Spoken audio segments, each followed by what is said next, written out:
안녕하십니까. 안녕하십니까. 정마입니다.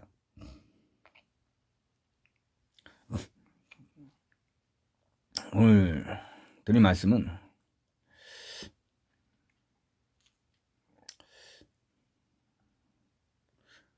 베트남 전쟁에서 기존에 가졌던 시각이랑 좀 색다른 견해를 말씀드리고자 합니다. 의외로 어떤 자료 찾아보니까 의외 완전히 그냥 뭐라 그럴까요? 베트남 전쟁에 대한 기존의 견해를 거의 뭐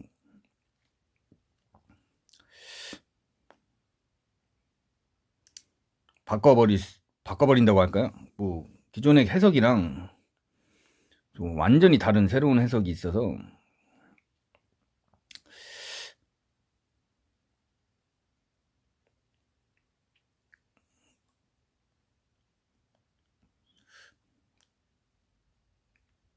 약간 좀 멍했습니다. 제가 기존에 알고 있던 거랑 약간 그 연구는 끝이 없는 것 같습니다. 학습은 끝이 없는 것 같습니다. 기존의 견해랑 전혀 다른 새로운 견해들이 계속 발견되고 하나의 역사적 사건도 계속 재해석되기 때문에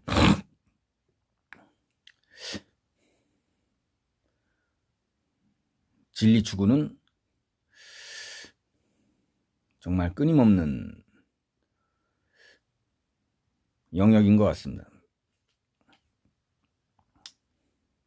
보통 남베트랑군 하면 완전히 당나라 군대, 속된 말로 당나라 군대, 부패한 군대, 군기가 없는 군대, 뭐 당연히 망해야 되는 군대로 그냥 인식하는 게 다반사인데, 뭐 베트남 전쟁의 결말도 결국 남베트랑군이 완전히 패배하고 북베트남군이 이제 베트남을 통일하는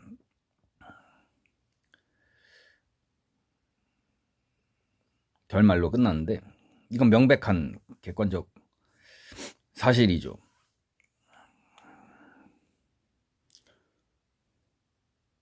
근데 이 역사라는 게 단순하지가 않습니다.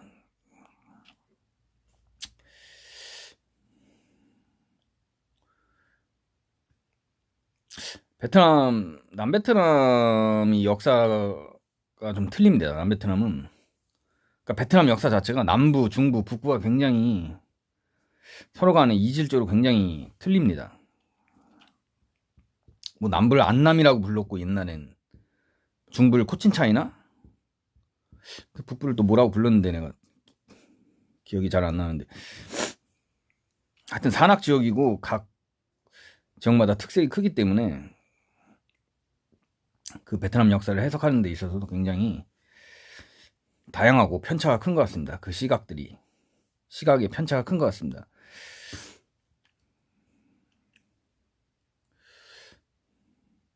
의외로 베트남에서도 호치민의 공산주의, 베트민 조직이 가장 큰 정치 세력의 가장 큰 영향력을 확보해 썼지만, 한때는 뭐 다양하게 정치적 분파들이 많았습니다.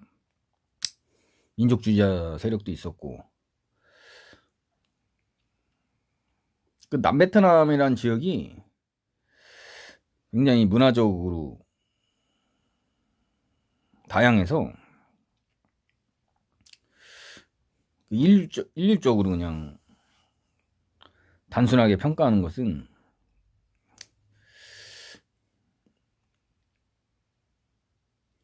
굉장히 베트남 역사를 바라보는 데 있어서 잘못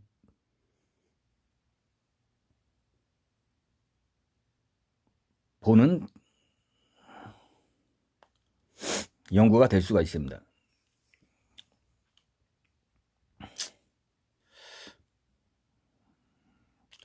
남베트남은 이제 프랑스군의 영향을 많이 받았는데,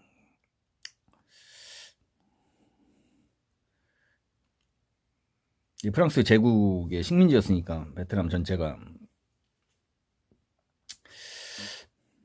뭐 단순히 도시화하면 그냥 프랑스의 괴뢰 막 이렇게 그냥 정의할 수도 있겠지만,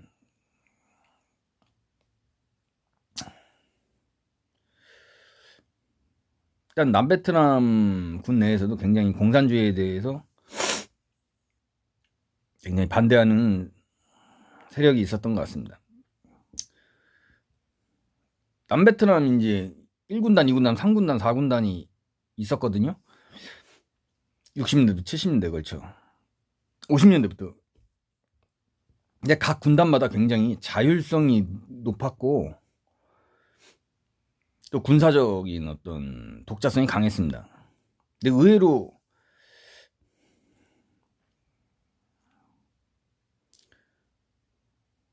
1군단, 2군단이 이제 공세적이었다는 거죠. 나름대로 1, 2, 3, 4, 1, 2, 3, 4군단이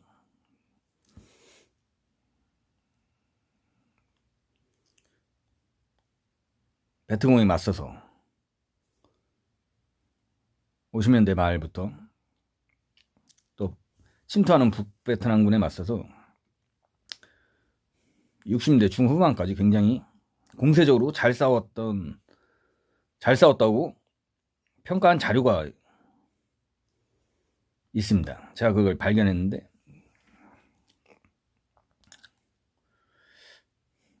베트공 문서에서도 또 북베트남군 문서에서도 베트남 중부 지역에 있어서 북위 17도선, 이제 스위스 제네바 협정에 따라서 북위 17도선은 남베트남, 북베트남 갈리는데, 그중에 북베트남군 문서가 발견됐는데, 남베트남군이 효율적으로 싸워서 굉장히 우리 공산혁명 조직이 위기하에 있다, 굉장히 심각하다, 이런 보고서가 발견이 되었습니다. 의외로 자료를 봐도 북베트남군과 베트공의 손실이 엄청 컸고 60년대 초 중반 후반까지도. 근데 그렇게 남베트남 각 군단마다 그렇게 자율적인 단위를 가지고 공세적인 어떤 군사 전통을 가졌는데 왜 패했느냐, 결말은.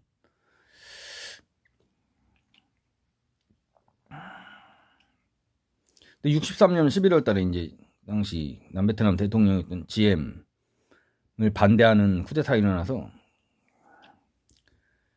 GM 대통령이 쿠데타로 실각하고 자기 동생이 정보부장이었거든요. 자기 동생이랑 이제 살해당하죠. 남베트남군 쿠데타가 성공하는데,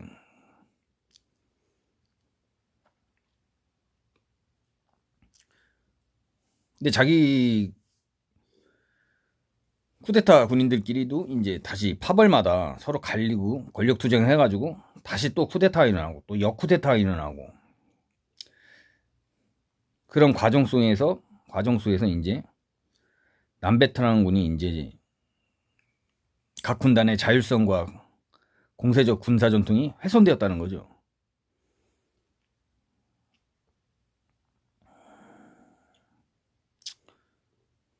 결국 이제 티우라는 장군이 이제 대통령이 되는데, 이 사람도 이제 쿠데타에 참여했었던 사람이었는데, 남베트남 망할 때 이제 대만으로 도망가거든요. 남베트남의 마지막 대통령인데, 뭐 동반민이라는 사람이 이제 대통령이란 말인데, 그 며칠 안 했습니다. 그 사람 마지막에 그냥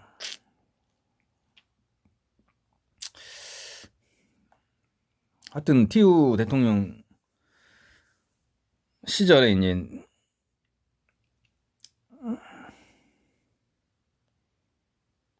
(60년대) 후반부터 이 티우 대통령도 군사 쿠데타를 굉장히 무서워했기 때문에 남베트남 각 군단의 자율성을 없애고 또 남베트남의 정예 부대를 그냥 사이공으로 집중시키는 조치를 취했습니다.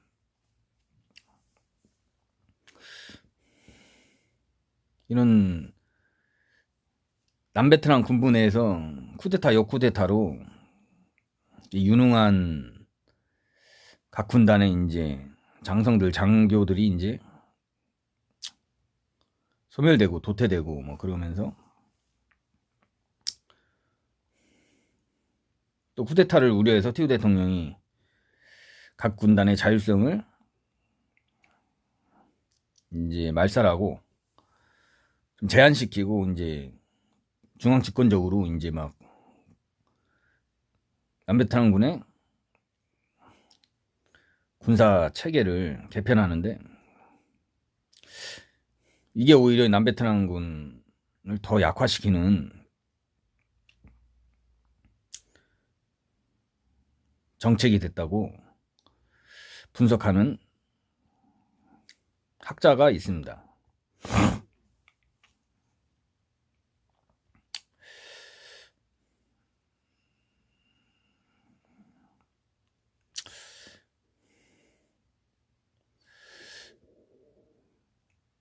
하여튼 뭐 근본을 따지면 63년 이제 11월 달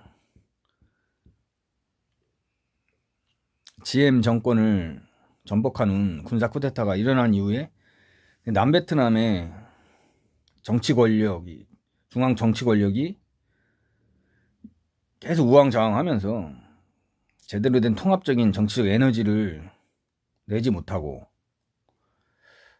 또 긍정적으로 그동안 작용했던 남베트남군의 그런 각 군단 사단별로 형성된 그런 어떤 공세적인 군사 전통이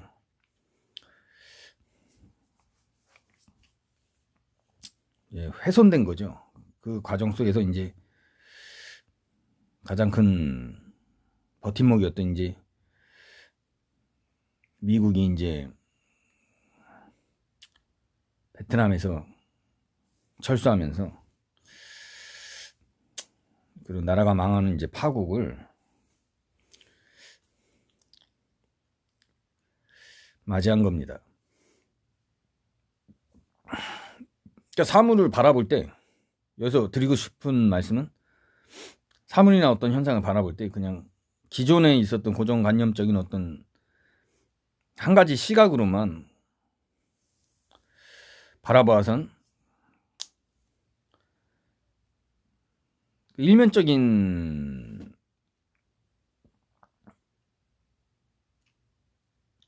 면만 바라보는 것밖에 되지 않을까. 그러니까 총체적으로, 종합적으로 사물과 현상의 본질을 못 보지 않을까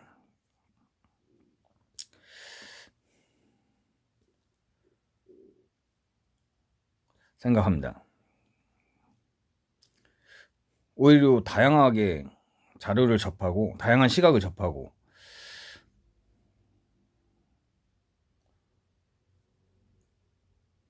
학습을 하고 연구를 해나가는 게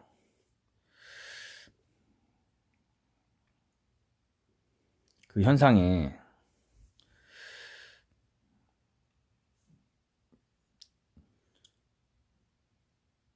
진실을 올바로 탐구하는 길이 아닐까 생각합니다. 상당히 이런 자료들을 보면 상당히 의외스럽습니다. 그리고 당황스럽고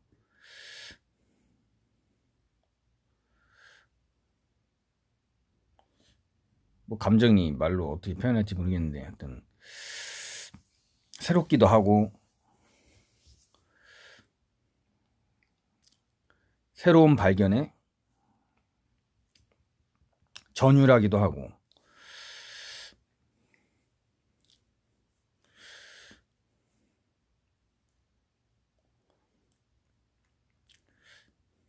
어떤 인터넷 자료를 보니까 남베트남군의 전투 일지를 거의 다 적어놓은 자료도 있더라고요. 그 대단한 한 분인데 그 자료 올린 분은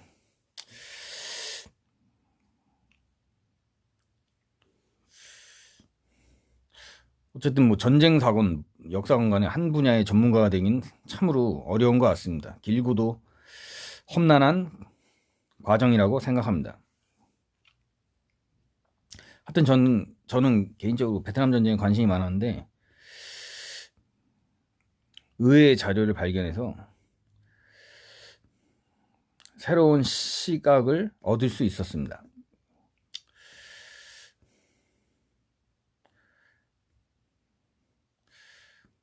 앞으로 더욱더 심층적으로 연구해 보고자 합니다. 이 베트남 전쟁에 대해서. 오늘 시청해 주셔서 감사합니다. 감사합니다.